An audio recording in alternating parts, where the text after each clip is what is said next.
Maybe, nagbabasa ka ng mga different types of books, bumibili ka, form of mentoring yan. Or umattend ka ng seminar, ng mga webinar, form of mentoring yan. Or maybe, meron kang isang group na sinalihan, nag-join ka sa isang entrepreneur group and you are learning something, mentoring din po yan. Okay?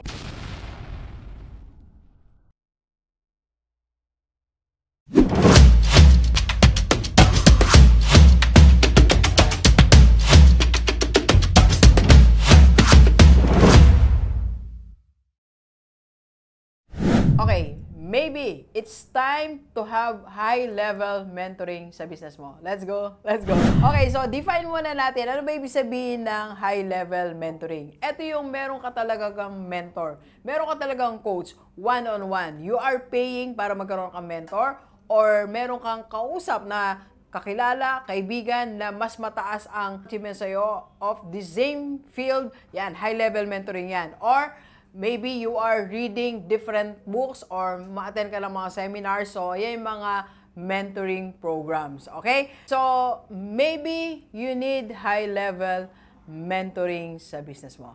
Let's go. Let's go. Okay, so welcome to Entrepreneur episode natin. Okay? So, tingnan natin ano ba ibig sabihin ng mentoring? Ang mentoring, it comes in different forms. So, pwede po tayo merong one-on-one mentor or one-on-one coach. So, for example, yung mga nagpapakoach sa akin, ako mentor nila. By the way, meron tayong 1-month program if you want to avail sa 1-month program natin. And 5-in-1 Rockstar Business Coaching Package. PM lang sa personal FB ni Doc. So, one-on-one, pwede po. Or maybe, nagbabasa ka ng mga different types of books, bumibili ka, form of mentoring yan. Or umattend ka ng seminar, ng mga webinar, form of mentoring yan.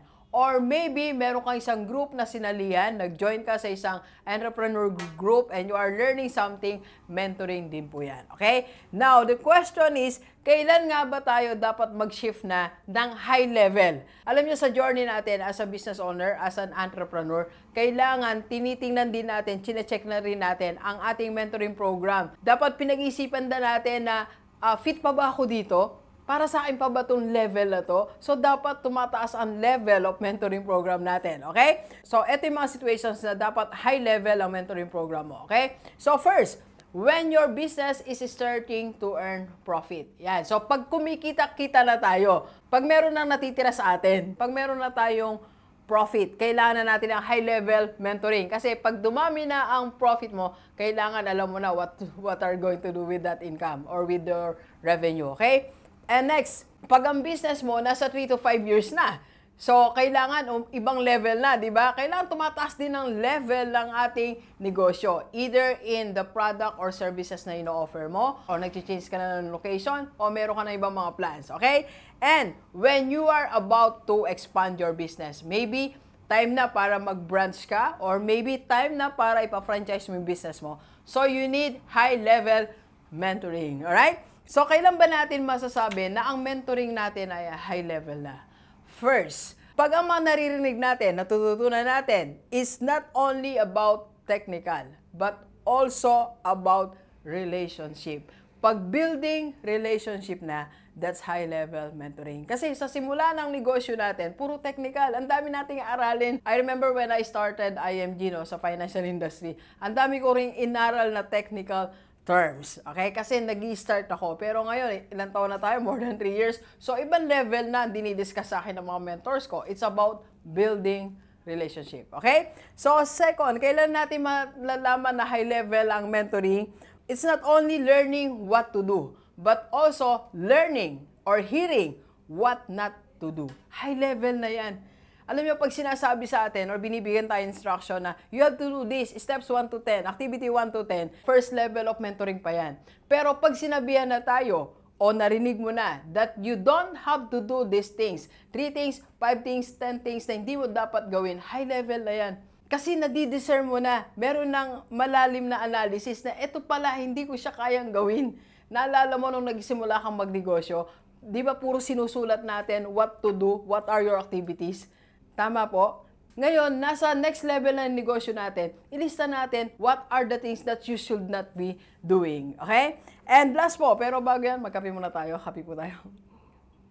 So again, announcement natin, open po ang ating 1-month mentoring program and 5-in-1 Rockstar Business Coaching Package. Message na sa personal FB ni Doc. Okay? Last, na high level ang mentoring, pag ang dinidiscuss nyo, it's not only about saying yes to different opportunities, but saying no to many opportunities. Alam nyo again, no, pag nung nagsisimula tayo magnegosyo, di ba, ano ang instruction again sa atin, o anong ginagawa natin as business owner? Lahat sinasabi natin, yes, sige, punta ako dyan, yes, gawin ko yan, yes, partner tayo, yes, collab tayo, yes, punta ako dyan. Pero pag dumating ka na sa second level of your business, sa higher level of your business, ang dapat mong matutunan, when to say no. Kailangan mas madalas na ang no.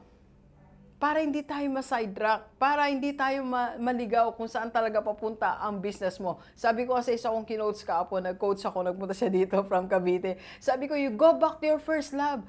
Go back to your first business. Say no to different business opportunities. Kaya hindi tayo makapag-focus sa one first love natin, sa first business natin. Okay? Alright, so G-Leapers, high-level business mentoring. Anong level ka na ba? Maybe it's high time for you to jump to high-level mentoring. Let's go, let's go. Kape po tayo. Kape po. Thank you for watching. We are inviting you to attend our free webinar on how to save and invest the right way and how to avail sa Kaiser. PM na sa personal live ko po.